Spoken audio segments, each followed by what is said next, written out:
Bonjour à tous, j'espère que vous allez bien et aujourd'hui dans cette nouvelle vidéo, on va parler d'immobilier, plus spécifiquement d'immobilier à Phuket où je vais vous montrer une magnifique villa. J'avais fait une vidéo du même format en fait à Samui sur ma chaîne avec une villa à 150 000 € dans laquelle j'ai aussi investi et j'ai vu que ce format en fait plaisait beaucoup et j'ai eu beaucoup de retours positifs par rapport à cette vidéo.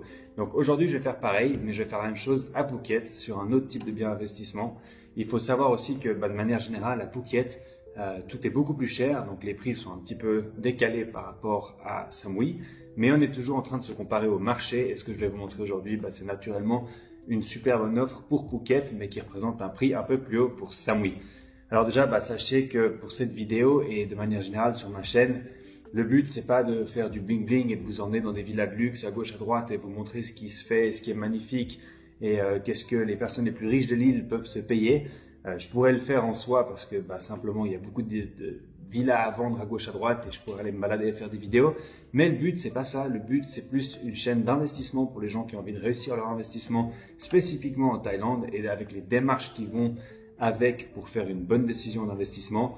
Donc comme d'habitude, cette vidéo je vais d'abord vous parler un petit peu des démarches qu'il y a eu derrière cette villa, de la décision pragmatique qu'il y a eu basée sur des chiffres, basée sur de l'analyse, et aussi ce qu'on a fait pour être sûr que ce soit un bon investissement en sécurité. Donc on va d'abord un peu discuter et ensuite je vous emmènerai sur le chantier qui n'est pas encore terminé. On est à peu près au même stade que la vidéo que j'ai faite à Samui, à savoir la villa est encore en chantier, la villa est encore sale, il y a encore des constructions qui vont à gauche à droite, mais la structure est posée, tout est plastifié, protégé, donc c'est un petit peu difficile de visualiser à quoi ça va ressembler à la fin une fois que ce sera propre.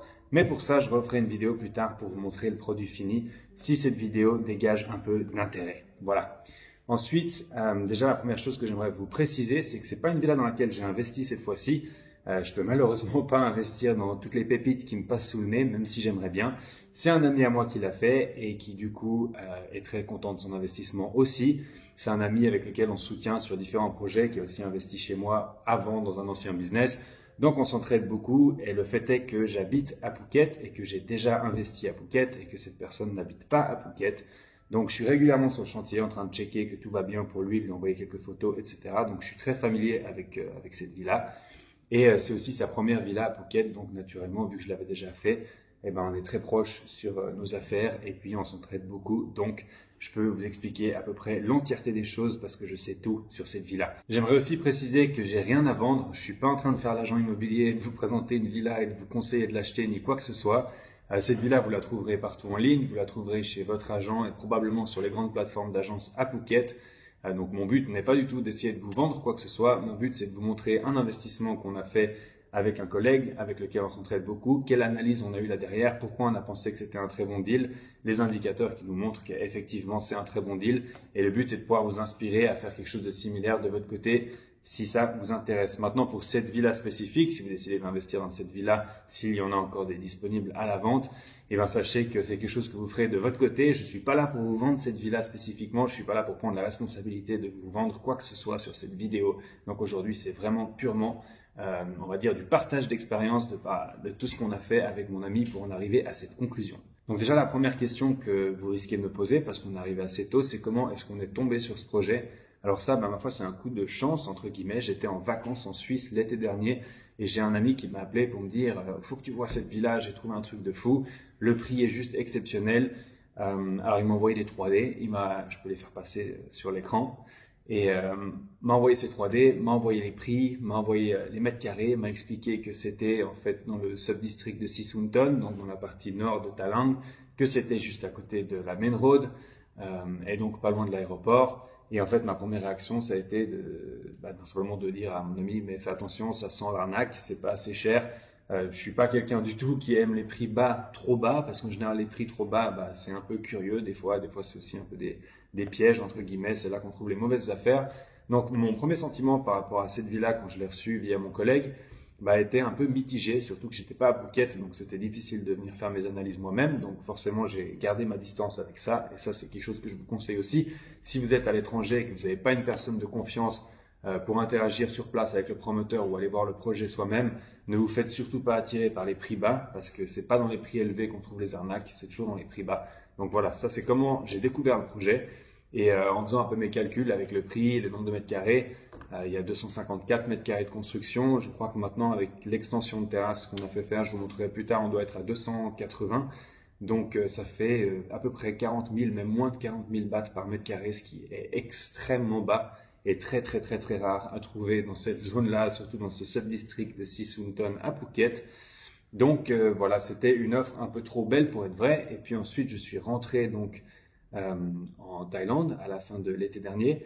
Et puis je suis allé voir sur place. Et puis alors déjà, première chose, j'ai été extrêmement bien surpris par la qualité des constructions. Mais avant de faire ma due diligence, eh ben, j'ai simplement été regarder en fait ce que ce promoteur avait construit dans le passé. J'ai trouvé la société de promotion, j'ai vu qu'en fait, pas loin de chez moi, il y avait un projet qui était terminé, j'ai vu qu'il y a un autre projet qui était en cours de construction, qui était presque fini aussi. Et donc, je me suis un petit peu baladé. Comme d'habitude, j'ai pris des photos, j'ai demandé les plans de construction, j'ai envoyé ça à mon ami Jérôme Samoué qui m'a fait une revue, qui m'a dit que c'était construit de manière à résister aux tremblements de terre et aux tsunamis. Alors, il n'y a pas ça là-bas, mais enfin bref, c'est une façon de parler, c'est extrêmement costaud. Et puis, en fait, les méthodes de manière générale qui sont utilisées, sont très minutieuses et très très bonnes. Donc au niveau de la construction, il n'y avait absolument rien à dire. Au niveau des projets dans le passé, tout avait été terminé dans les délais. Tous les transferts avaient été faits. En ligne, il y avait les photos avec les clients qui avaient acheté les villas précédentes. Et puis ces villas, en fait, je voyais le prix auquel elles ont été vendues. Puis je vois aussi le prix auquel elles sont louées maintenant sur les sites d'agence. Et je voyais qu'effectivement, c'est un promoteur qui vend à des prix très bas, off-market, qui se fatigue pas sur le marketing, qui est en fait quelqu'un de passionné, qui a envie de construire, de faire les choses bien. Ça existe encore des gens comme ça dans le monde de requins du business. Et donc du coup à ce niveau-là, en fait on était assez en confiance et puis on a rencontré cette personne. C'est aussi quelque chose de très important. Si vous avez la chance de pouvoir rencontrer le promoteur immobilier, de vous asseoir avec, de boire un café et au moins d'avoir un contact humain et un sentiment par rapport à cette personne, bien sûr que ça aide énormément. Et il s'avère que cette personne était très aimable, semblait très sérieuse, avait une belle équipe autour d'elle. Et donc, on va dire qu'au niveau de la due diligence, par rapport au matériel, par rapport à ce qui est construit, par rapport à ce qui est visible, était bonne. Et puis ensuite, on a envoyé tous ces documents, enfin mon ami a envoyé ces documents à son avocat.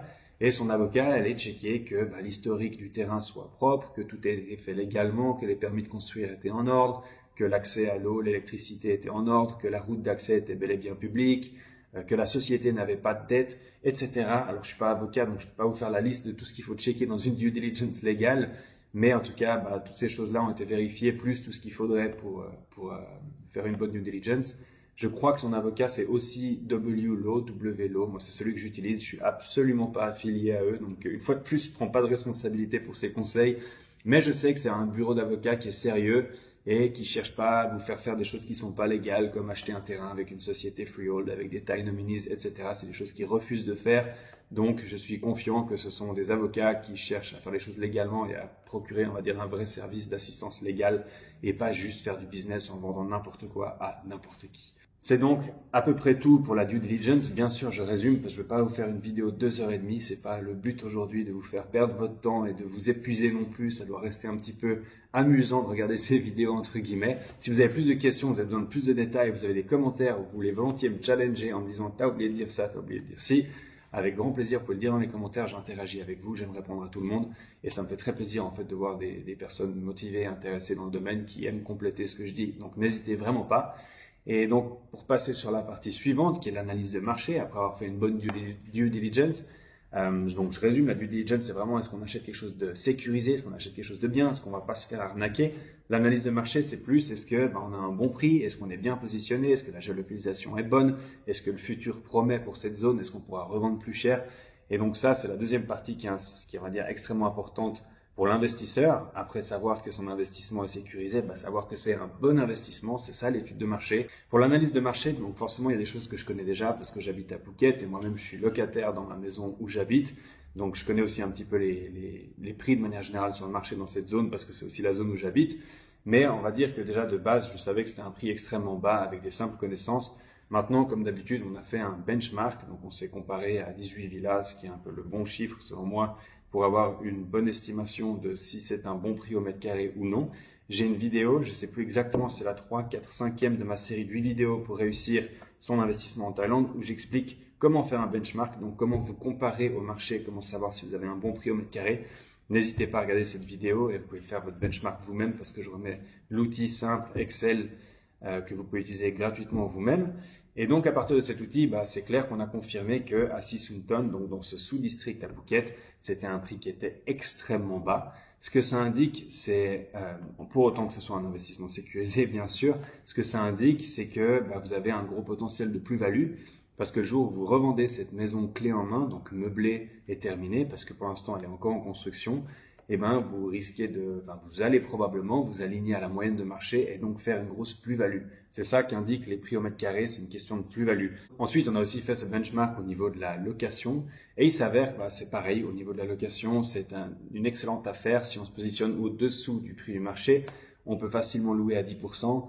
Et je sais que le prix qu'on a projeté, les revenus locatifs sur cette villa sur le long terme, sont bas pour Phuket parce que je suis conscient de ce qui se passe ici et de quel est le prix de ce type de bien immobilier dans cette zone. Et je sais qu'à ce prix-là, ça partira et ça fera du 10% sans difficulté. Donc je pense qu'on pourra même probablement louer ça beaucoup plus cher. Mais on est très conservateur et pessimiste sur nos projections pour être agréablement surpris plus tard plutôt que surpris en mal. Ensuite, de manière générale, il faut savoir que Sissunton, c'est un sub-district qui est au milieu de Talang, qui est la zone la plus fréquentée, mais qui est aussi la plus huppée, on va dire, de Phuket, où il y a du tourisme plutôt de luxe qui se développe. Et en fait, cette zone est aussi la zone qui est à proximité de l'aéroport. En général, on est à 20 minutes de route de l'aéroport. On est à côté, en fait, cette main road qui traverse le district de Talang. Et cette main road, en fait, donne accès plus ou moins à tout, aux grands supermarchés.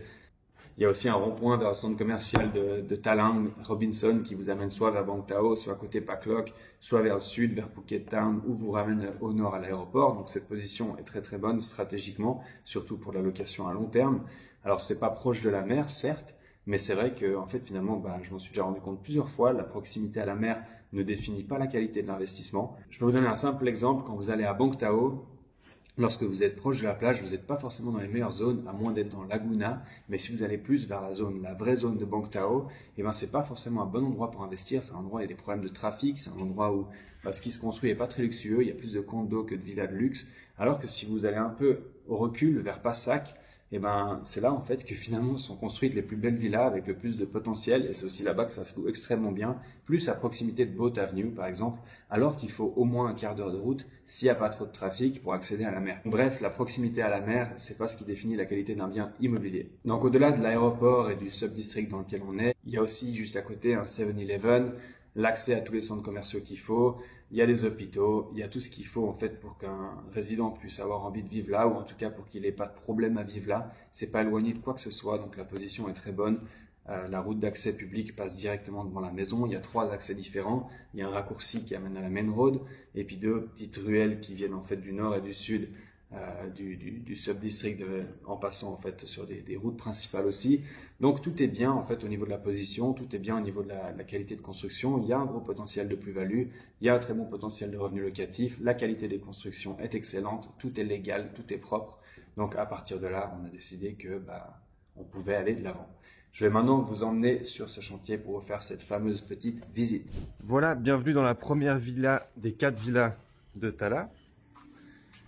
Donc ici on a un grand parking avec une porte automatique. Voici la belle villa. Alors tout est plastifié, donc je ne peux pas encore vous montrer la couleur finale des dalles, mais on verra ça plus tard. Je pense que je vais offrir une vidéo si cette vidéo vous plaît. Là on a fait mettre des planques, tout ça c'est arrivé. Et en fait toute cette partie là, c'est une partie en extra, c'est une extension qu'on a fait faire de la terrasse, où on a mis ces palmiers en fait pour donner un peu un style Miami entre guillemets. Et donc avant la terrasse s'arrêtait ici, et quand on a fait faire cette extension, le promoteur a décidé de mettre, je pense presque une dizaine de fondations et des beams, et de monter ça comme si on allait construire une villa à 2 étages dessus. C'est vraiment construit très très solide, et c'est aussi ça qu'on aime beaucoup. Ici on a fait faire une douche extérieure, enfin je dis ça mais elles sont dans toutes les villas, donc c'est pas vraiment nous qui avons fait faire. Et la piscine est très sale, elle a juste été remplie mais elle n'a pas encore de filtre ni rien du tout, donc c'est difficile de vous montrer exactement. Mais ce que vous voyez c'est ces pierres, ça c'est des pierres balinaises, et en fait quand elles sont sèches elles ont la couleur que vous voyez à droite, et quand elles sont humides elles ont la couleur que vous voyez à gauche. Elles changent de couleur et en fait ça donne un air très naturel, très marin, et c'est vraiment magnifique quand c'est propre. Là on dirait simplement que c'est noir, mais ça va rendre un bleu marin magnifique à la fin, je vous montrerai. Et voici la villa avec un style vraiment très moderne que j'aime énormément, et aussi que le marché aime énormément. C'est quelque chose qui se loue généralement très bien à Phuket. Il y a une clientèle assez luxe ici. C'est vrai que sur Samui, on se concentre plus sur du bois, sur du cosy, alors qu'à Phuket, en général, on va plutôt chercher des designs un peu luxueux, comme la villa de Phuket que je vous ai montré. C'est bien pendant la saison de juillet-août de pouvoir cibler les touristes qui viennent du Moyen-Orient. Et pour ça, c'est vrai qu'avoir un design un peu luxe, bah, c'est bien. Donc on a fait faire sur ce mur une construction en built-in. Alors il manque encore une partie de la couverture couleur ciment. Il y a des LED en fait sous toutes les étagères, dessous aussi et puis là-bas en haut aussi. Et ça rend en fait quelque chose de très esthétique en photo. Et puis on va mettre une télé au milieu avec des décorations argentées. Ça c'est le genre de petites choses simples en fait qui fait une grosse différence de cachet sur les photos finales. Je ne crois pas qu'il y ait l'électricité à l'heure actuelle. Effectivement, la villa n'est pas encore connectée. Et puis ici, donc, ce sera un grand salon avec un grand canapé, je pense plusieurs chaises basses pour accueillir en tout cas 6 à 8 personnes. Ça, c'est une villa de 3 chambres et 4 salles de bain. Donc voilà pour ce côté-là. La cuisine, alors on a fait faire une très grande cuisine. Vous risquez de me poser la question, mais où mettre la table à manger? Alors on avait deux options, soit on la mettait en longueur ici comme ça, et puis un plus petit canapé dans le coin là-bas. Mais on a décidé en fait de faire une extension de toit à l'extérieur, qui n'est pas encore là, qu'on va mettre pour faire une grande table à moitié à l'extérieur, avec un ventilateur et puis plus ou moins couverte. Et pour les gens qui veulent manger dedans, on va faire un salon très cosy où on peut s'asseoir. Et ce grand îlot de cuisine qui fait 1,80 m, sur lequel on va mettre en fait trois grands tabourets, et permettre aux gens de manger à la cuisine s'ils le souhaitent, au bar, peut-être pendant les jours de pluie. Voici un petit peu les détails. Il y aura aussi des LED dessous. On attend les pierres. On a une pierre noire avec des motifs qui va arriver partout sur cette cuisine aussi. Et donc on a une chambre ici qui donne aussi sur l'avant de la villa.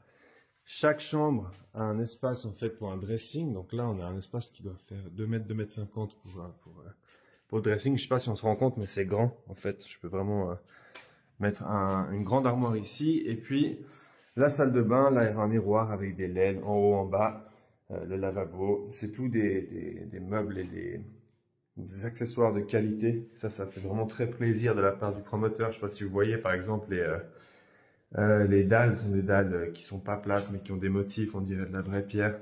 C'est assez cher au mètre carré, on est à 1300 bahts. La majorité des promoteurs préfèrent utiliser des dalles à 250 bahts le mètre carré, mais ici c'est vrai que c'est aussi un grand avantage de la part de ce promoteur, c'est qu'il aime les matériaux de très bonne qualité.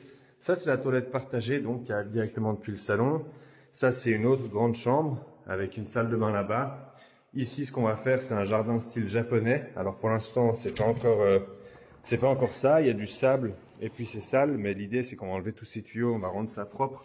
Et puis on va mettre des pierres par terre, des galets, et donner un style un peu japonais. Et on va fermer en fait ici avec une façade, parce que ça appartient à la chambre d'à côté. Bon, je vais pas vous montrer toutes les salles de bain, elles se ressemblent toutes, douche italienne, toilette, lavabo. Rien d'extraordinaire. Et puis la dernière chambre qui est ici, plus ou moins symétrique, sauf qu'elle a sa salle de bain ici, son espace ici, et puis en fait, là c'est ce qu'on a fait construire qui est vraiment très joli. C'est une terrasse extérieure que je peux pas vraiment vous montrer maintenant, mais c'est une imitation de bois qui rend très très bien, avec une grande façade en pierre, et là il va y avoir une grande baignoire avec une fontaine qui va tomber dedans. Et en fait ça va nous donner une baignoire extérieure qui sera évidemment intime puisqu'on va fermer ici, et ça donnera beaucoup d'intimité aux personnes qui ont envie de se prendre un bain à l'extérieur et qui sont dans cette chambre. Et puis ça créera aussi une chambre master bedroom. C'est toujours bien d'avoir une chambre quand même un peu mieux que les autres, généralement pour les parents ou pour la personne qui paye la facture de voyage. Et c'est vrai qu'avec une belle baignoire extérieure comme ça, on saura quelle est la master bedroom, parce que toutes les chambres sont honnêtement très bien dans cette villa. Donc elle se distinguera un petit peu de cette manière-là. On va faire des têtes de lit sur toutes les chambres, on va changer un peu, on va ajouter pas mal de choses. Donc je vous remontrerai ça plus tard quand on avancera pour que vous puissiez avoir un visu un peu de ce que ça rend quand c'est fini. Mais je suis très confiant que cette villa va être magnifique parce que c'est une masterclass en termes de construction. C'est vraiment très très propre. D'ailleurs dans ma vidéo où je parle de construction, je suis déjà venu ici pour vous montrer comment faire des tiling, les dalles. Parce que c'est tellement bien fait ici que c'était un peu l'exemple. Au niveau de la structure c'est pareil, tout est vraiment très très propre, très très droit, très très aligné. Il n'y a vraiment pas d'imperfection dans cette villa. Et c'est pour ça que j'aime vraiment beaucoup la manière dont c'est fait. C'est protégé, c'est plastifié, il n'y a pas beaucoup de promoteurs qui ont non plus ce réflexe-là de tout protéger, et ça fait très plaisir. Voilà. Et voilà, c'est tout pour cette visite aujourd'hui. J'espère que ça vous a plu, que ça vous a intéressé, que ça vous a inspiré. N'hésitez pas à me laisser un petit like pour soutenir l'algorithme et me motiver à continuer à faire ces vidéos gratuitement pour vous aider à réussir vos investissements et vos projets immobiliers. N'hésitez pas aussi à commenter et à me donner vos feedbacks. J'ai pas besoin forcément de commentaires positifs, les commentaires négatifs sont aussi bienvenus, soyez pas trop méchants, mais n'hésitez pas à me donner aussi vos retours, vos conseils, ou peut-être que vous avez aussi des idées ou des choses qui n'ont pas été dites que vous pensez qui sont importantes. Et je suis toujours très content d'interagir avec des personnes qui connaissent aussi le marché de Phuket. Donc n'hésitez pas à me partager vos idées, vos retours par rapport à cette vidéo. Et je vous souhaite une excellente journée. N'hésitez pas aussi à vous abonner pour plus de contenu. En principe, je poste tous les dimanches une vidéo au format long. En tout cas, c'est ce que j'ai fait depuis le début et c'est ce que j'aimerais continuer à faire. Je vous souhaite une excellente journée. À bientôt. Ciao!